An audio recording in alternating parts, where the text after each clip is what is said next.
আসসালামু আলাইকুম। আজকের ভিডিওটি অনেক অনেক অনেক ইনফরমেটিভ হতে চলেছে ওই সব কাস্টমারের জন্য যাদের গাড়িতে সিবিটি ট্রান্সমিশন ব্যবহার করা হয়েছে।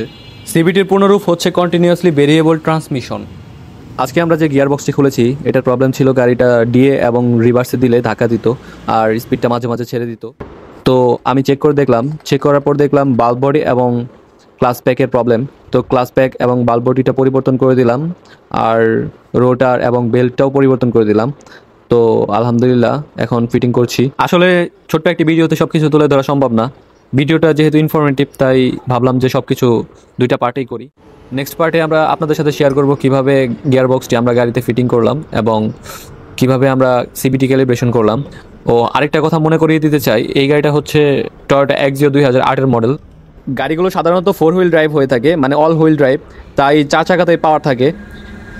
এই গাড়িটাতে অবশ্য 4 চাকায় পাওয়ার ছিল না, পিছনের ডিমান্ড সেলটা আলাদা করেছিল। তো কমপ্লিট একটা ভিডিও নিয়ে আসবো ইনশাল্লাহ, আপনারা সবাই সাথেই থাকুন।